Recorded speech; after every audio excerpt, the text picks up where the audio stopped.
Продолжаем эфир телеканала новостями к этому часу. И коротко о главных темах выпуска. Голосование за главу города стартовало в Якутске. Как подготовили пункты для избирателей? Общественная организация гражданских инициатив «Союз женских сил» планирует посетить Якутию с бизнес-миссией. Творческий человек творческий во всем. Так ли это? Наши коллеги отправились к рукодельнице в Удачном. С сегодняшнего дня жители города Якутска выбирают мэра столицы. Досрочные выборы пройдут в течение 3 дней. С 26 по 28 марта с 8 часов утра до 20 часов вечера. Для участия в голосовании необходимо иметь паспорт с постоянной регистрацией в Якутске. Всего будет действовать 118 постоянных и 4 временных участка в социальных домах. Во время выборов на всех участках будет регулярно проводиться дезинфекция и обработка поверхностей после каждого посетителя. Все участки полностью оснащены средствами индивидуальной защиты, готовы к приему граждан. У нас в городе Якутске откроется, они уже открыты, 118 участковых избирательных комиссий работает. И еще 4 участка мы открыли по месту временного пребывания избирателей. Это в социальных домах. Если избиратель изолировался или болеет, или имеет какую-то иную уважительную причину, он может позвонить на свой избирательный участок, и к нему приедет машина, и его обслужат на дому. То есть такая форма голосования тоже имеется. Если вы хотите принять участие в данных выборах, то нужно подходить на свой избирательный участок, где вы зарегистрированы, где вы включены в список избирателей. На нашем сайте можно узнать адрес регистрации, можно у себя в учетной записи портала госуслуг, а также можно позвонить на горячую линию, которая у нас открыта, 40 80 35, и узнать, по какому адресу надо подойти на избирательный участок. У нас задействовано более 1500 человек в работе участковых избирательных комиссий. Там работают представители различных политических партий. Как минимум там их 4. Это от «Справедливой России», от «Единой России», от КПРФ и от ЛДПР.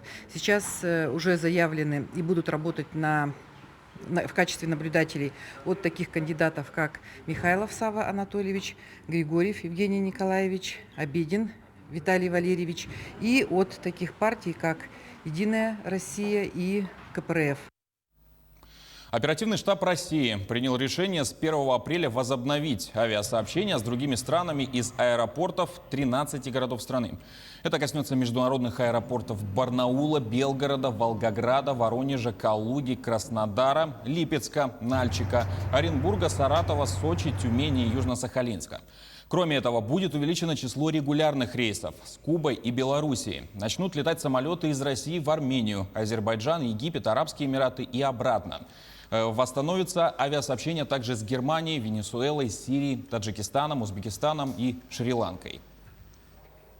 Эпидемиолог назвал допустимый перерыв между 2 прививками от COVID-19. Он составляет 6 недель, заявил замдиректора Центра НИИ эпидемиологии Роспотребнадзора РАН Александр Горелов. При этом он уточнил, что второй компонент нужно получить обязательно. В стандартной же процедуре все 3 российские вакцины предполагают введение 2 компонентов препарата с промежутком в 2-3 недели. В Северо-Восточном федеральном университете прошли 6-е по счету Ленские встречи «Геополитика Востока. 21 век». Участники международной интеллектуальной площадки в формате дискуссии и открытого диалога обсудили геополитический ландшафт постковидного мира.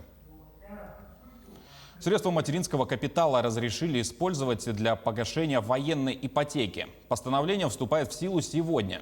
Выплату можно использовать как первоначальный взнос, либо же пустить на оплату основного долга и процентов. В этом году мат-капитал могут получить родители первенцев. Выплата составляет 483 882 рубля. При рождении второго и последующих детей семье уже выплачивается 639 432 рубля. Помимо покупки или строительства жилья, эти деньги можно потратить на обучение детей, покупку товаров для детей-инвалидов или же на формирование накопительной пенсии матери. Новые контейнеры для раздельного сбора мусора появились в Якутске. Точку разместили на улице Пояркова. Наш корреспондент Дмитрий Тымыров узнал, кто занимается производством оборудования и где еще начнут собирать мусор раздельно. Администрация Якутска взялась за экологию города всерьез. Сегодня по инициативе городских властей в столице появился контейнер для сбора раздельного мусора. Начали мы эту работу в марте этого месяца по решению исполняющего обязанности главы города Якутска. Сегодня у нас вот первый объект, который мы установили в рамках данного поручения. Всего у нас будет изготовлено по контракту 6 таких мест раздельного сбора. Данный проект реализуется благодаря сотрудничеству города Якутска с Якутской экологической компанией, а исполнителем по изготовлению контейнеров является исправительная колония номер 1 Управления Федеральной службы исполнения наказания. Данные изделия мы изготавливаем на производственных мощностях ВКУ ИК-1. У нас есть внебюджетная деятельность, то есть производство. Мы под это изделие трудоустраиваем осужденных. Данные осужденные у нас получают заработную плату, выплачивают исполнительные листы.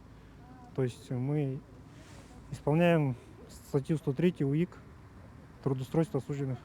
Так, новая точка появилась рядом во дворе по улице Пояркова. Теперь, по словам управляющей компании «Альтаир», которая обслуживает эти дома, мусор из этих дворов будут вывозить исключительно раздельно. Это изначально первое только на нашем опыте. Мы довели уже по WhatsApp и по СМИ, довели уже до жильцов. Вот сейчас мы объявления еще развешаем по подъездам, чтобы жильцы привыкали к культуре. В будущем такие точки появятся на улицах Каландрашвили, Кирова, Амосова и на Короленко. До конца следующей недели будет установлено еще 4 урны. А до середины мая будет установлено еще, получается, 14 урн. Итого в городе станет 30 пунктов приема вторичного сырья 3 фракций, которые мы сегодня имеем в ВОЗ. Данный проект пока носит пилотный характер, но он должен постепенно обучить жителей и гостей столицы беречь экологию родного города в обязательном порядке. Дмитрий Тымыров, Георгий Григорьев, Якутск. Общественная организация для продвижения и развития гражданских инициатив «Союз женских сил» планирует посетить Якутию с бизнес-миссией. В стенах постпредства Якутии в Москве состоялась рабочая встреча. Стороны обсудили детали будущей поездки. Предпринимательницы, наставницы, успешные врачи, юристы, члены некоммерческих организаций из разных регионов страны презентовали свои проекты. Главная цель миссии – это обмен опытом, а также знакомство с культурой республики и налаживание бизнес-контактов. Люди в Республике Саха-Якутия очень талантливые, действительно одаренные и разносторонне грамотные, образованные, и есть чему у них поучиться.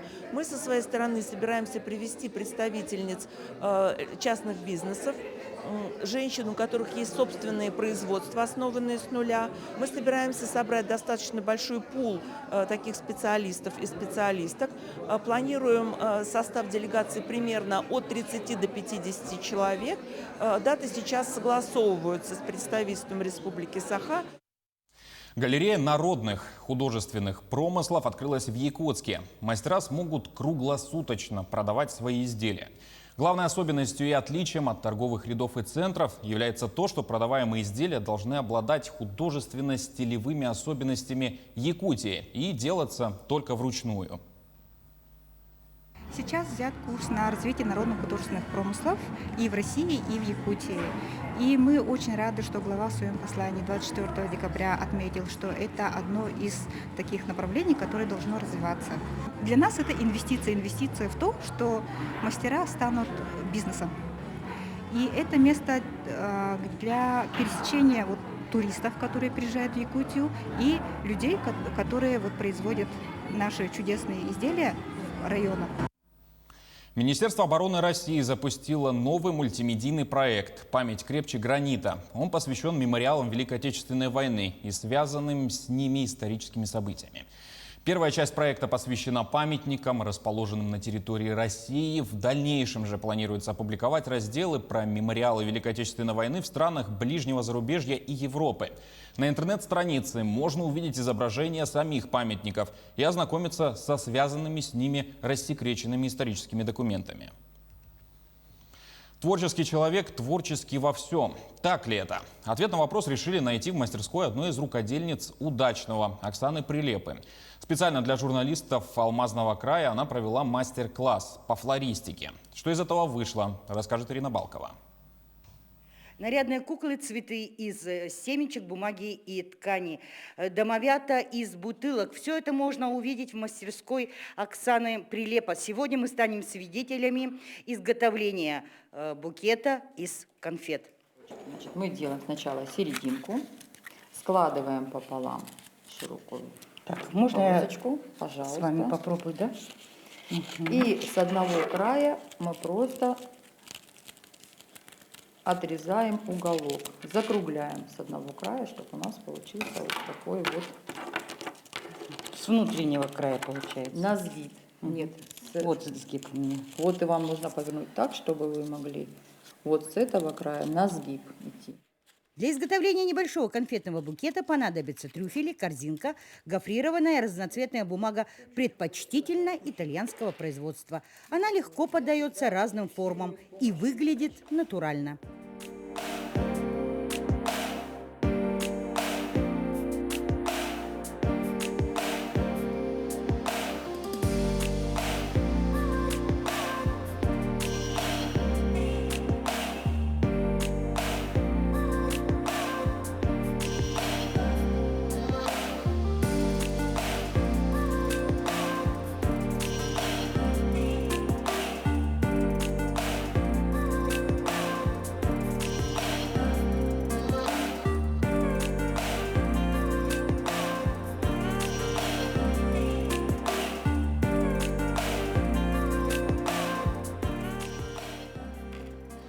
Ну что, несколько минут, и вот такой букет от Оксаны Прилепы, конфетный букет, готов.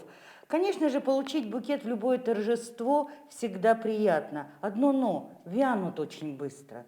Оксана знает, как продлить жизнь букету, поэтому вот делает вот такие вот из конфет. В ассортименте Оксаны есть букеты из зерен кофе, из семечек, скорлупы, фисташек, а также из специального материала. Последний сейчас особенно в тренде. Изготавливаются они из изолона и фоамирана. Этот материал больше похожий на тонкий утеплитель. Вообще это больше для оформления больших торжеств, допустим, свадебные торжества, юбилейные торжества, делают большие гигантские цветы из изолона и украшают уже большие залы. Оксана увлечена не только флористикой. В ее коллекции есть панно из соленого теста, березы из бисера, картины из атласной вышивки. В общем, мастерица на все руки. Ирина Балкова, Денис Сиротин, телеканал «Алмазный край».